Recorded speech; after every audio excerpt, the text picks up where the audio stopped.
Bonjour mesdames et messieurs, et bienvenue dans ce nouvel épisode de Trésor AG. La saison 4 est maintenant terminée, donc la neige a tombé ici au Québec, donc je ne suis plus en mesure de faire de détection, malheureusement. Donc je clore ma saison 4 avec 42 épisodes, plus 4 nouveaux épisodes que vous allez voir dans les prochaines semaines. Ces 4 épisodes, comme à chaque année, seront des épisodes résumés des différents objets que j'ai trouvés.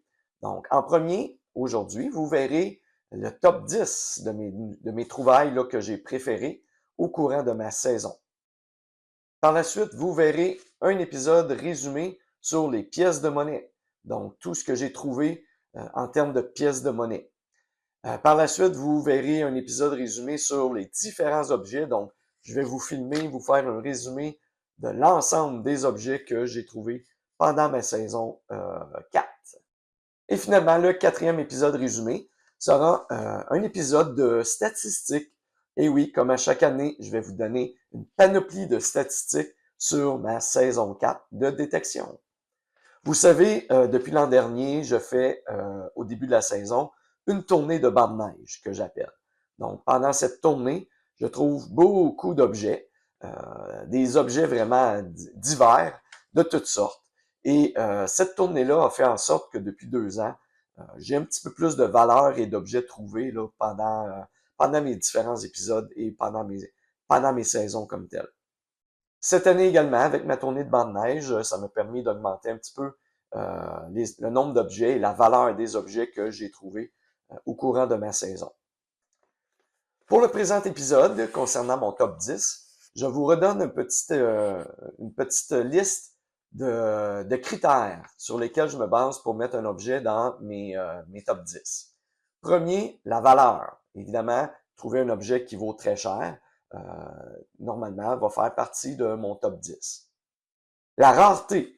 Donc, évidemment, même si ce n'est pas un objet qui vaut très cher, si c'est un objet intéressant et très rare que je trouve à peu près jamais, eh bien, l'objet pourrait faire partie de mon top 10. Les circonstances de ma trouvaille. Donc, si je trouve un objet dans des circonstances un petit peu particulières, évidemment, l'objet devrait faire partie de mon top 10. Et finalement, la valeur sentimentale. Évidemment, trouver un objet qui me ramène de vieux souvenirs de mon enfance ou autre, c'est suffisant habituellement pour faire partie de mon top 10. Donc, sans plus tarder, on va commencer avec les différents épisodes de résumé de fin de saison. Et aujourd'hui, c'est mon top 10. Alors, je vous laisse regarder ce top 10 et je vous reviens à la fin de l'épisode. Alors, en 10e position, mon 5 yen de la Chine. Donc, cette découverte demeure encore aujourd'hui une petite énigme. J'ai pas réussi à le faire authentifier officiellement afin de savoir exactement à quoi j'avais affaire. Est-ce que c'est une vraie pièce de monnaie, un jeton, un porte-chance, une pièce feng shui? Est-ce que ça vaut 1 cent, 10 cents, 1 $, 10 $, 100 $? J'en ai aucune idée. Donc, c'est pourquoi c'est comme. Donc, ça demeure une trouvaille très mystérieuse encore aujourd'hui. Donc, c'est pourquoi elle occupe la 10e position. En 9e position, c'est le morceau de 5 $ que j'ai trouvé. Je croyais avoir trouvé un billet de 5, mais ce n'était qu'un petit morceau. Je suspecte qu'il a passé dans une pelleteuse à neige ou pire, dans un souffleur à neige. J'ai tout de même réussi à récupérer la moitié du 5 $ de la Banque du Canada. Donc, pour tout le monde, si vous trouvez un billet ou un morceau de billet, dites-vous qu'il est possible de réclamer auprès de la Banque du Canada la proportion que représente la partie du billet que vous avez. 8e position, les billets de banque que j'ai trouvés pendant ma saison. Donc, et oui, je continue dans la même voie avec les billets de banque. Cette saison, j'ai trouvé 3 billets de banque, un 5 $, un 10 $ et un 20 $. Donc, c'est toujours intéressant de trouver des billets de banque, peu importe leur dénomination. C'est plutôt rare d'en trouver, alors en trouver 3 dans la même année, on peut dire que c'est une bonne année. Les cartes cadeaux. Donc évidemment, les cartes cadeaux, je les trouve plus dans mes tournées de bande neige. Donc ce sont des cartes cadeaux ou des cartes de crédit prépayées que je trouve. Elles sont alors vraiment un mystère jusqu'à ce que j'en vérifie le solde sur Internet pour me rendre compte que la majorité sont vides, mais que parfois, certaines de ces cartes-là ont encore des montants. Des fois, c'est des beaux montants. Par exemple, j'ai eu la carte de 10$ là, du magasin Aubainerie. J'ai eu une carte du Walmart de 11,33$. Mais souvent, il reste juste des petits montants. En les accumulant, ben, je récupère quand même des beaux petits montants chaque année. Cette année, c'est 47$ que j'aurais ainsi pu récupérer sur différentes petites cartes cadeaux. Les écouteurs sans fil J-Lab. Donc, je les ai trouvés à la fin de ma saison sur un banc de parc, dans un parc, dans un aire d'entraînement. Donc, c'est probablement quelqu'un qui les avait pour s'entraîner, écouter de la musique pendant qu'il s'entraîne et qu'il l'a oublié là. Donc, ces écouteurs sont presque à l'état neuf et ils valent 40$ sur Amazon. Ce qui en fait une découverte quand même très intéressante et ils se méritent donc la 6e position. En 5e position, mon 25 sous en argent de 1964. Donc, il était très beau et c'est quand même une pièce très rare qui est composée d'argent pur à 80%. Donc, depuis que le cours de l'argent est quand même assez élevé, on voit de moins en moins ces pièces-là sur le marché parce que les gens, dès qu'ils en ont, ben, ils les revendent pour le matériau comme tel. Je crois que je vais être en mesure d'en retirer à peu près 4$ pour ce 25 sous-là. Donc, c'est quand même un bon rendement pour une pièce de 25 sous. Ma bague en or, 10 carats.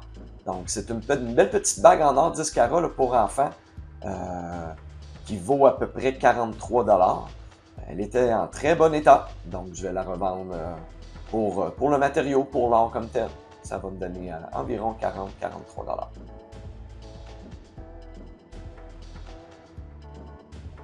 Boucle d'oreille en or. Et oui, l'or étant un beau petit matériau dispendieux, lorsque je trouve des bijoux en or, ça fait souvent partie de mon top 10. Donc ici, c'est une petite boucle d'oreille avec des petites pierres qui était poinçonnée en or 740, ce qui équivaut, selon mes recherches, à de l'or à peu près 14 carats. Donc, en enlevant les poids des pierres, je devrais être en mesure d'avoir environ 115$ pour cette petite boucle d'oreille.